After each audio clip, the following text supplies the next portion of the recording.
Bismillahirrahmanirrahim. Assalamualaikum warahmatullahi wabarakatuh.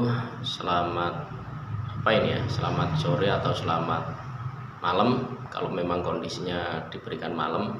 Saya mohon maaf karena ini dalam proses record untuk menyampaikan materi sesuai dengan permintaan dari teman-teman mahasiswa BEM Fakultas Ilmu Sosial dan Ilmu Politik terkait dengan pengembangan desa wisata di Desa Gombong, Kabupaten Malang.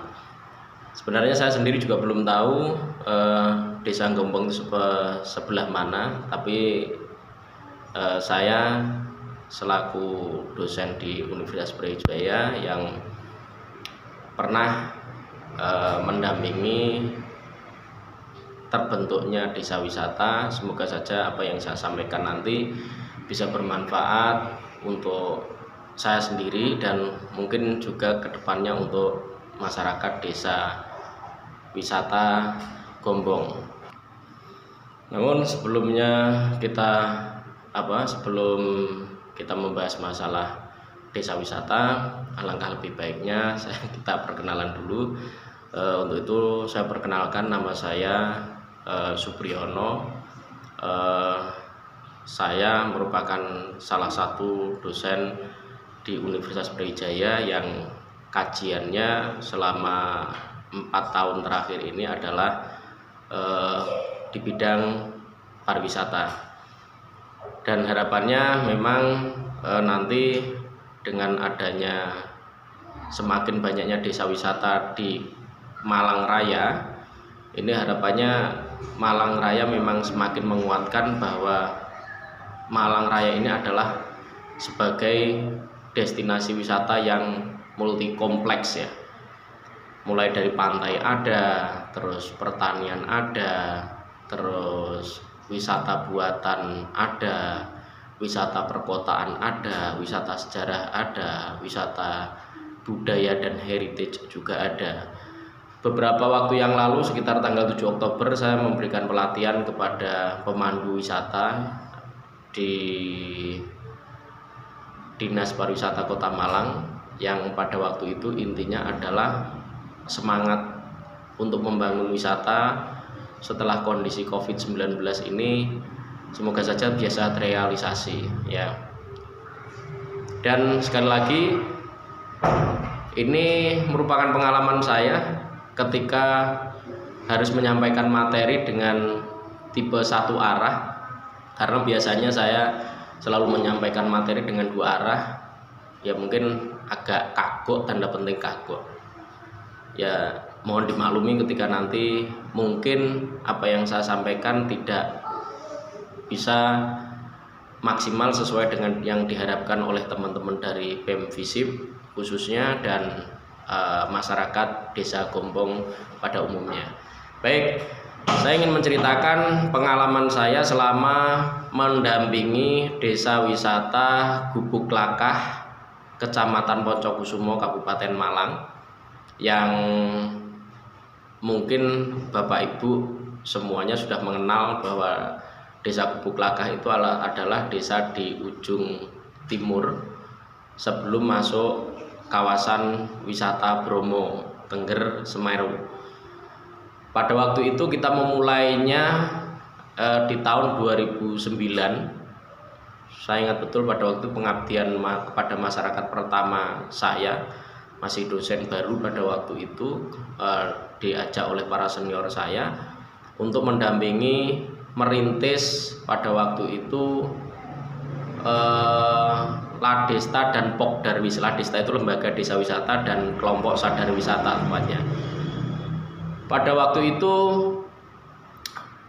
banyak sekali pertentangan, masyarakat yang relatif masih belum bisa diajak untuk kerjasama. Mereka selalu pesimis bahwa desa wisata itu nantinya kemungkinan kita tidak akan mendapatkan sesuatu yang maksimal, artinya kita tidak akan memperoleh dampak dari keberadaan pariwisata tersebut.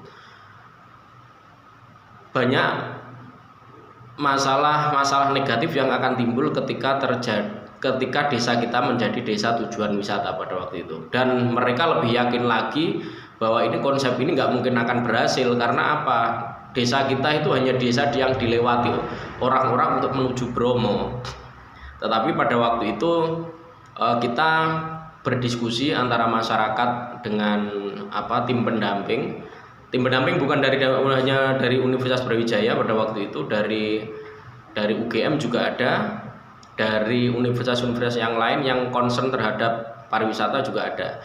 Pada waktu itu kita menyimpulkan, ayo kita nggak usah pesimis dulu lah ketika mau membangun desa wisata.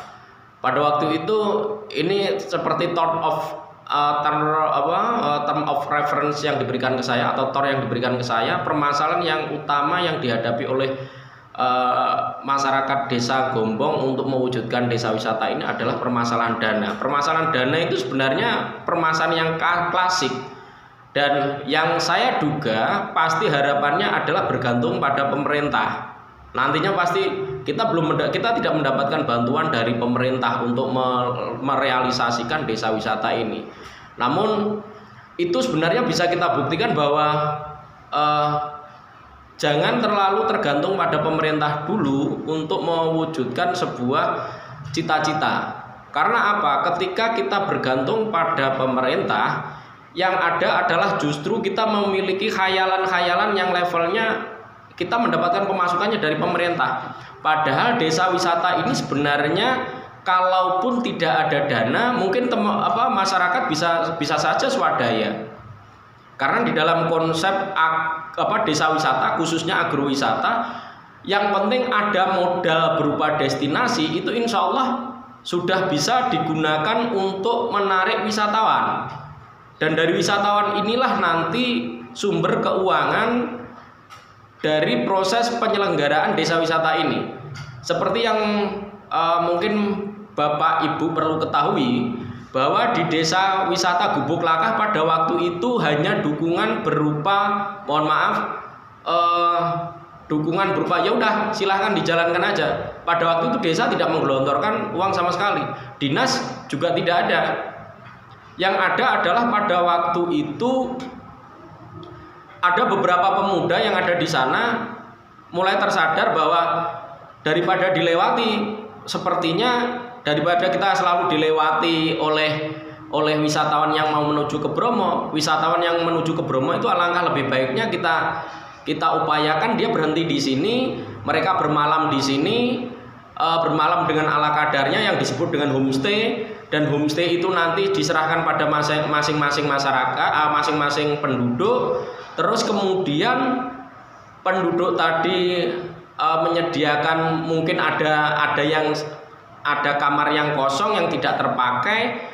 Di situ wisatawan bisa menginap di situ, menikmati suasana perdesaan. Terus besoknya diajak keliling-keliling untuk menikmati suasana desa. Terus kalau di Gombong ini menurut laporan yang saya terima adalah wisata petik jeruk. Kalau di desa Gubuk Lakah ini apel, wisata petik apel.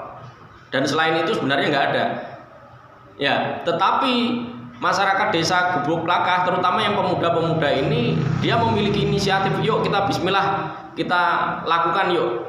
Kita mulai saja, kita mulai narik para wisatawan untuk kita undang, kita lakukan promosi yang seluas-luasnya lewat media sosial. Pada waktu itu media sosialnya nggak terlalu gencar seperti yang ada sekarang ini. Seperti Bapak Ibu ketahui, tahun 2009 itu belum begitu banyak media sosial yang sedang beredar. Yang ada pada waktu itu pertama kali adanya Facebook, Instagram belum ada pada waktu itu. Tetapi masyarakat desa wisata Gubuk Lakah yang dikomandoi oleh Pak Ansori namanya, mungkin Bapak Ibu di sana ada yang kenal juga. Terus kemudian sekretarisnya adalah Mas Heri, terus dibantu yang namanya Mas Muksin. 3 tokoh ini kemudian pada waktu itu dapat pertentangan juga. Saya masih ingat betul ketika di balai desa pada waktu terjadi perdebatan. Apa yang mungkin kita ini mau menyelenggarakan desa wisata, bla bla bla bla dan seterusnya, berbagai masalah. Tapi 3 orang ini tidak bergeming. Yuk kita coba aja lah. Kita coba aja. Pertama kali usahanya pada waktu itu adalah homestay. Usaha yang pertama itu homestay. Homestay tersebut itu tidak dibebankan pada desa, tetapi diserahkan kepada masing-masing rumah, karena homestay itu sifatnya tidak ada tidak perlu suasana yang bagus. Ya Bapak Ibu cukup menyediakan apa adanya saja, seperti rumah yang sekarang ini. Hanya saja yang perlu dijaga adalah kebersihannya, kesehatannya, udah selesai. Tidak perlu sesuatu yang mewah dan sebagainya, karena wisatawan yang terutama dari kota, mereka nggak mau, malah justru diberikan hal-hal yang mewah itu nggak mau. Mereka maunya saya tinggal di suasana pedesaan, terus kemudian kamarnya juga ala kadarnya sama dengan yang ada di Bapak Ibu tempati. Terus kemudian di situ disediakan alat memasak. Alat memasaknya pun apakah harus mewah? Enggak juga. Pada waktu itu di desa Gubuk Latah itu ada yang menyiapkan berupa pawon, kalau Bapak Ibu, pawon yang pakai api itu loh, kayu bakar. Dan di sini yang namanya homestay itu keakraban dengan induknya, dengan pemilik rumahnya yang dibutuhkan. Bukan hotel, homestay itu bukan hotel. Jadi mereka pada waktu itu hanya menyiapkan kamarnya dan mengundang wisatawan, yuk. Kalau nggak salah pada waktu itu hanya sekitar 5 atau 7 homestay yang siap. Dan pada saat ini hampir setiap rumah yang ada di Gubuk Laka, silahkan cek, datang ke tempat tersebut, hampir setiap rumah bisa ada homestay-nya. Homestay itu berarti ada kamar yang disediakan untuk tamu pada waktu itu. Ya, jadi konsep-konsep yang kalau misalkan ada permasalahan, Pak kita nggak punya dana loh. Dana itu fungsinya nanti untuk apa? Kalau bisa pertanyaan yang toh Bapak Ibu kan sebenarnya ini ingin dapat dana. Dananya nanti Pak, dana itu akan kita buat, kita bentuk desa wisata ini akan kita rubah seperti sedemikian rupa. Sebenarnya enggak terlalu butuh banget perubahan di desa wisata, karena Bapak Ibu sendiri sudah memiliki modal, 1 kebun jeruk, 2 kalau nggak salah ada ternak sapi. Ya wisatawan yang datang itu apakah sapinya Bapak Ibu perlu didandani? Apa kebun jeruk itu harus diciptakan di situ ada blendernya, terus kemudian orang-orang membuat jus jeruk, apakah semacam itu? Enggak.